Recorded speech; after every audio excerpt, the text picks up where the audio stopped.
Most people think money slips away because they don't earn enough. The truth, people stay broke because the system is designed that way. Every swipe, every subscription, every late-night purchase. None of it is random. It's engineered. And unless you know how to break free, you'll spend a lifetime working hard, with nothing to show for it. This video is not about get rich quick. It's about the hidden traps that silently drain your wealth, and the habits that the financially free use to escape them. You'll learn how to flip the script. From reacting to bills, to controlling your cash flow, from chasing trends, to building lasting wealth. This video is a practical map.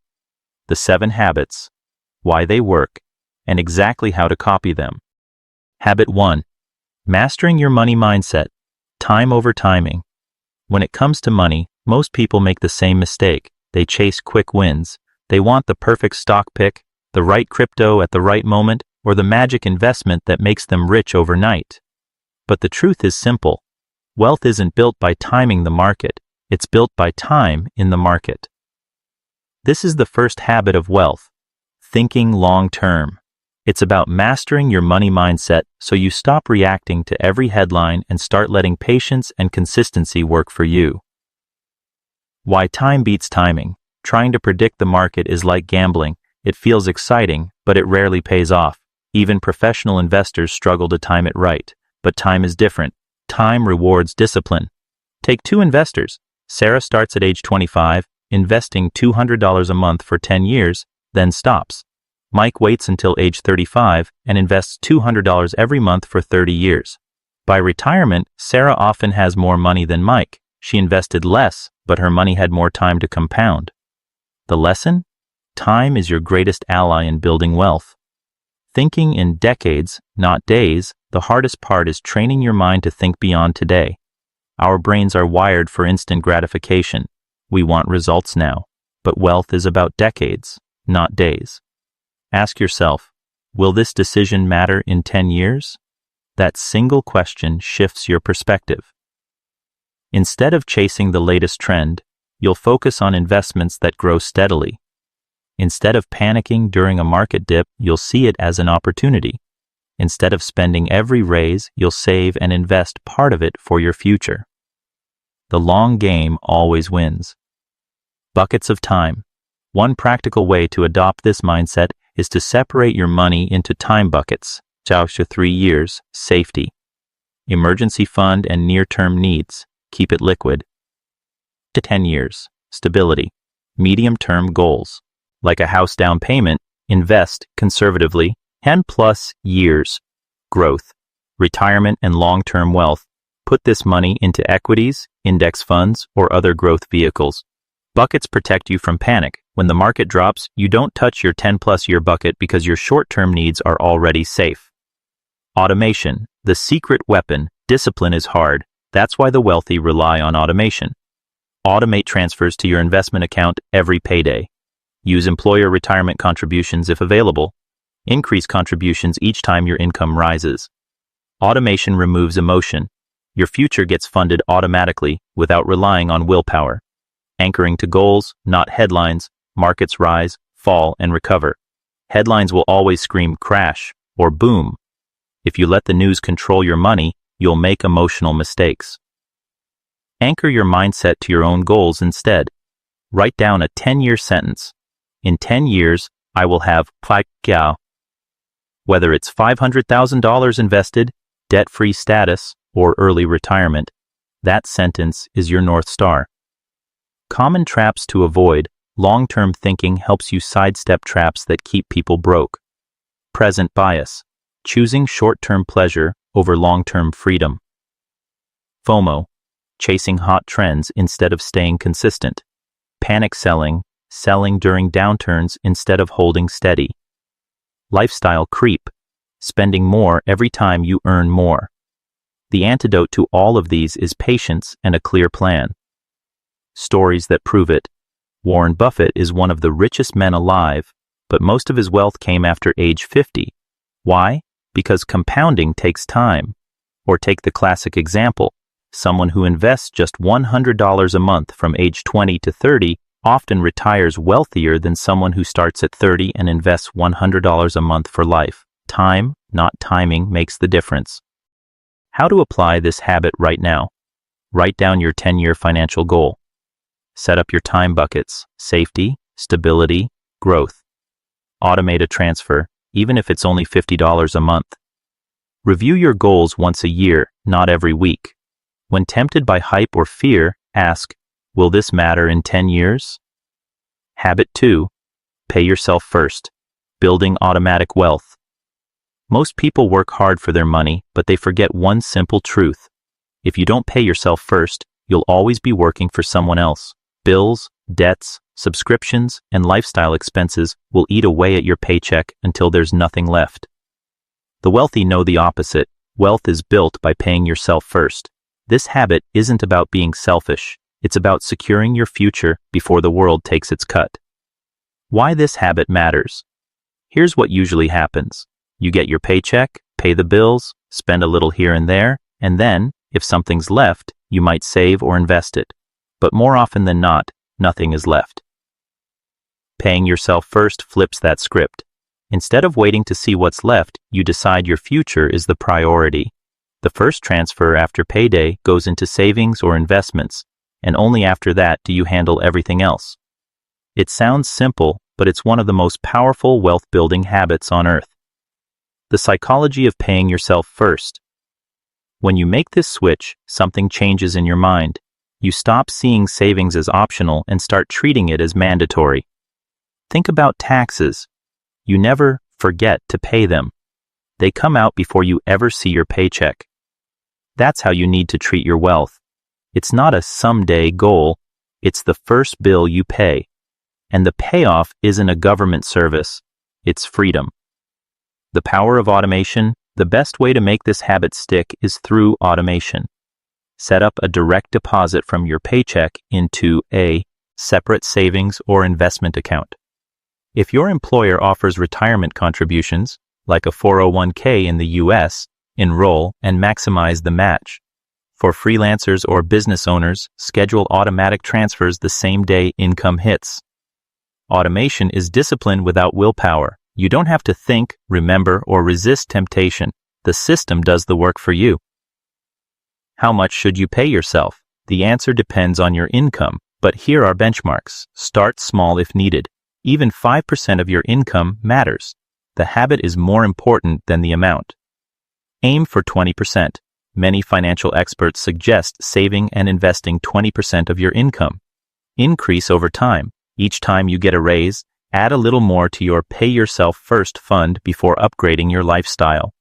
Remember, percentages matter more than absolute dollars. Someone who saves 20% consistently will beat someone who saves big one year and nothing the next. Buckets of wealth. Paying yourself first doesn't mean dumping everything into one account. Think in terms of purpose-driven buckets: emergency fund, safety net, 3 to 6 months of expenses so you don't rely on debt in a crisis. Retirement and long-term investments, stocks, index funds, retirement accounts, money you don't touch for decades. Opportunity fund, cash set aside for investments, education, or starting a business. By dividing your savings, you create both security and opportunity. Avoiding lifestyle creep. The biggest enemy of this habit is lifestyle creep, when your income rises and your expenses rise even faster. Without discipline, every raise becomes a nicer car, a bigger house, or fancier meals out. Paying yourself first ensures raises build wealth instead of debt. A good rule: every time your income increases, commit at least 50% of the increase to your future before touching lifestyle upgrades. Stories that prove it. Consider the story of Ronald Reed, a janitor and gas station attendant from Vermont. He never earned much, but he paid himself first, buying stocks consistently over decades. When he passed away in 2014, he left behind an $8 million fortune. Or, take the story of average middle-class workers who max out their retirement accounts for 40 years. They often retire as millionaires without ever winning the lottery or starting a business. The lesson: it's not about income, it's about discipline. Common excuses and how to beat them. I don't earn enough. Even $20 a month matters. It builds the habit and proves you can prioritize your future. I'll save later. Later never comes. Start small. Start now. I have too much debt. Pay yourself first anyway, even if it's just 5%. Otherwise, you'll never escape the cycle. I don't know where to invest. Start with a high-yield savings account for safety, then move into index funds as you learn. Excuses disappear when you see wealth as a non-negotiable bill. How to apply this habit right now? Open a separate account for savings and investments. Automate at least 5 to 20% of your income into it every payday. Write down a statement. My future comes first. I pay myself before I pay anyone else. Revisit your percentages each year and increase them whenever possible. Habit 3. Building an emergency fund. An emergency fund is the single financial buffer that turns crises from catastrophes into inconveniences. Without one, a broken car, an unexpected medical bill, or a temporary job loss often forces people into high-interest debt. With one, you gain time to make calm decisions instead of frantic ones. That breathing room preserves your long-term plan and protects your investments from being sold at the worst possible moment. Start by understanding purpose and size. The emergency fund's job is liquidity and stability, not growth. Keep this money in places that are safe and accessible. A high-yield savings account, money market account, or short-term cash instrument. For most people, the target is 3 to 6 months of essential living expenses, rent or mortgage, utilities, food, insurance, minimum debt payments. If your income is unstable, freelancer, commission-based, or single earner, aim higher, 6 to 12 months. How to build it without pain. Begin with a concrete, tiny goal. A $1,000 starter fund is psychologically and practically powerful. It handles many common shocks immediately and gives momentum. After that, automate. Set a recurring transfer timed with payday, $25, $50, or $200 depending on your means, so you're contributing without deciding each month. Treat the transfer like a bill you must pay. Free up cash by performing a 30-day audit. Cancel or pause non-essential subscriptions, cook at home a few times a week, sell 1 or 2 unused items, and redirect the proceeds to your fund. Small lifestyle tweaks often fund meaningful progress quickly. When you receive unexpected windfalls, tax refunds, bonuses, gifts, allocate a portion directly to the emergency fund rather than spending all of it. Keep the account separate and boring. Label it clearly. Emergency fund, do not touch. Psychology matters. When money is mixed with day-to-day checking, it becomes temptation. Use accounts that are easy to access but not frictionless. A 1 business day transfer creates helpful pause before tapping the money for non-emergency reasons. Set rules for use and replenishment. Define what counts as an emergency, job loss, medical event, major home repair, and what doesn't, impulse travel or luxury purchases. If you withdraw for a true emergency, treat replenishment as the immediate top priority. Increase automatic transfers until the target is restored. The emergency fund is also a risk management tool. It reduces the likelihood you'll carry credit card balances, take high-cost loans, or liquidate investments at market lows. That alone saves thousands over time. It protects your mental bandwidth too. Knowing there's a buffer reduces anxiety and improves decision quality. Finally, view the fund as a foundational step, not the finish line. Once filled, maintain it, then direct new savings toward debt reduction and long-term investing. An emergency fund doesn't compete with growth, it enables it. By building liquidity first, you preserve optionality, protect your compounding engine, and create the calm conditions in which long-term wealth becomes possible. Habit 4. Living below your means. Living below your means is not about deprivation. It's about control, freedom, and long-term power. It is the discipline of deliberately spending less than you earn so you can redirect the difference towards savings, investments, and opportunities that build wealth. People who consistently master this habit create the space to grow rich, while those who ignore it often stay trapped in financial cycles, no matter how much they earn. The modern world pushes the opposite. Social media, advertising, and cultural pressure constantly whisper, upgrade your car, move to a bigger home, get the latest phone, you deserve it. Many fall into the trap of lifestyle inflation. When income rises, expenses rise to match it. The result? Even six-figure earners often live paycheck to paycheck. Living below your means is the antidote. The principle is simple. Spend intentionally, not impulsively. Start by knowing exactly where your money goes. Track your expenses for 30 days, not to feel guilty, but to gain clarity. Patterns emerge. Unused subscriptions, constant food delivery, frequent impulse buys. Once you see the leaks, you can plug them.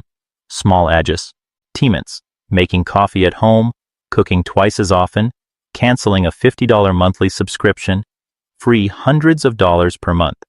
Redirect those dollars to savings and investments. A powerful framework is the 50-30-20 rule. 50% of income for needs, housing, utilities, groceries, insurance. 30% for wants, entertainment, dining, vacations. 20% for savings, debt payments, and investments. If you want to accelerate wealth, flip the formula. Live on 40-50% of your income and save 30-40%. Many millionaires did not get rich by earning the most, but by saving and investing more than they spent.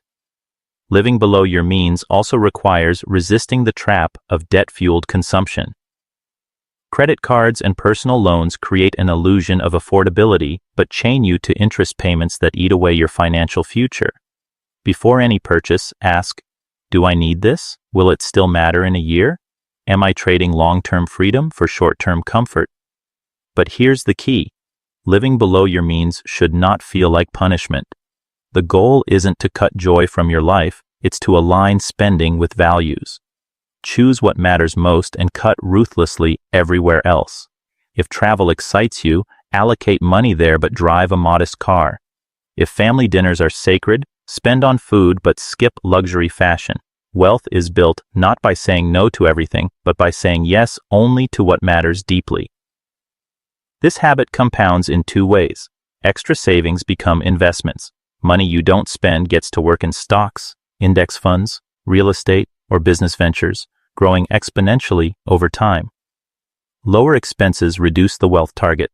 If you live well on less, you need less to retire comfortably.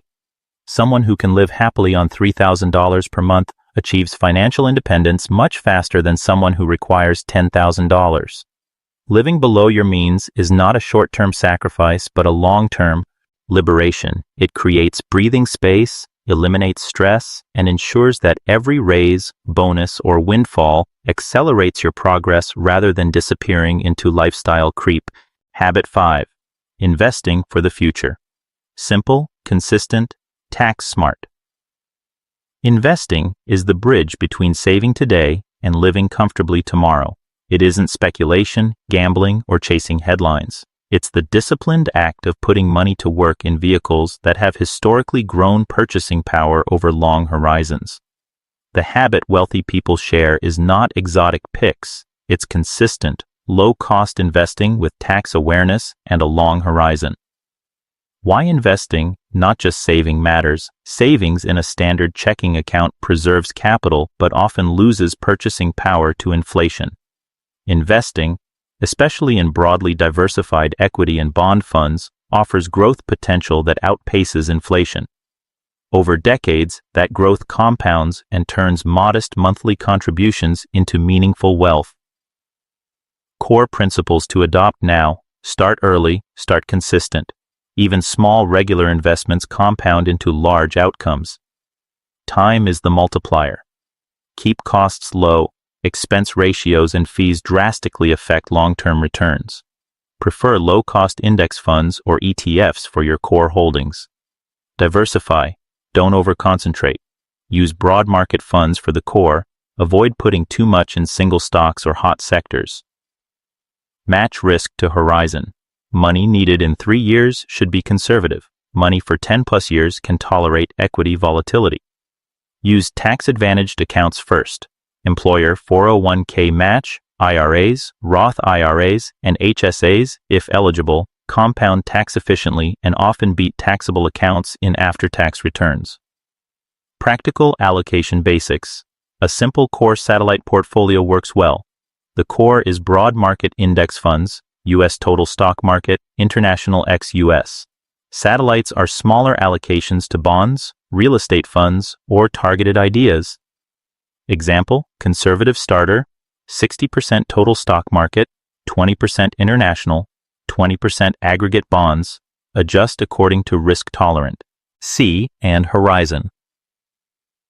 Dollar cost averaging and lump sums automate monthly contributions to avoid market timing. If you receive a lump sum, bonus inheritance, one strategy is to dollar cost average it over several months to reduce regret risk. Historically, lump sum investing often outperforms gradual deployment, but the emotional comfort of gradual deployment can improve consistency. Rebalancing and discipline. Set a rule.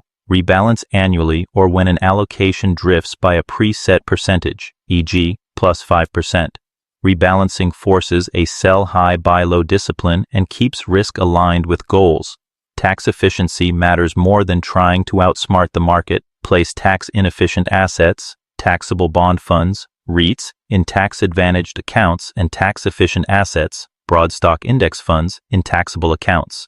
Harvest losses when appropriate to offset gains. Many robo-advisors and brokers offer automatic tax loss harvesting for taxable accounts. Retirement accounts and employer match are priority 1. If your employer matches retirement contributions, contribute enough to capture the full match immediately. It's effectively free money and a guaranteed return. After capturing the match, prioritize tax-advantaged accounts, IRAs, Roth, based on your tax situation. Behavioral guardrails for investing success. Ignore daily market noise. Avoid frequent trading and market timing.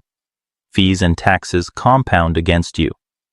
Have an investment policy statement, 1 page, that documents allocation, rebalancing rules, and behavior in crises. When fear or greed hits, follow the plan. When to seek help. If you have complex tax situations, concentrated equity positions, or significant assets, consult a fiduciary financial advisor. Look for fee-only advisors who act in your best interest. Start today. Set up an automatic monthly deposit to a low-cost brokerage or retirement account. Choose a SAS, Impul diversified fund, and schedule an annual rebalance. Over time, these small automatic acts are what build lasting financial freedom. Habit 6. Creating multiple streams of income, stability, and growth. Relying on one paycheck is risky. Wealthy people rarely depend on a single source of income. They build additional streams that provide stability and accelerate wealth growth. Why it matters. If you lose your job, a side hustle, investment income, or royalties can keep you afloat. Multiple streams also give you options, whether to work less, retire earlier, or reinvest more aggressively. Practical paths to add streams. Boost earned income, negotiate raises, switch roles, or learn higher value skills. Side hustles. Freelance, consult, or create digital products that can scale. Cash flowing assets, dividend paying funds, rental properties, or royalties. Online leverage. Courses, templates, or content can provide recurring sales. Keep it simple. Start with one new income source that aligns with your skills. Test it for 6 months, track results, and decide to scale or cut. Over time, 2 or 3 consistent streams create resilience and freedom. Habit 7. Practicing discipline. Patience, the glue of wealth. No plan works without discipline. Wealthy people succeed not because of luck, but because they consistently stick to basic rules. Save first, invest regularly, avoid lifestyle creep. Discipline in action. Automate savings and investments. Review money monthly to stay on track.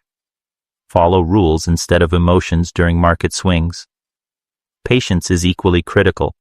Compounding needs time. Trying to get rich fast often leads to losses, while staying consistent builds quiet wealth. The combination of discipline and patience may be boring, but it's what ensures that all the other habits actually pay off. Short conclusion. Start small. Be consistent. The 7 habits: mastering mindset, paying yourself first, building an emergency fund, living below your means, investing for the future, creating multiple income streams, and practicing discipline and patience are simple, connected, and powerful. None requires genius. All require repetition. Begin with one small action tonight. Automate $25 a week. Write your 10-year sentence, or open a high-yield savings account and make your first transfer. Repeat that action, review monthly, and let time do what it does best. Over years, small disciplined acts compound into freedom. That's the quiet promise of these habits. They give you options, calm, and the ability to design a life worth living.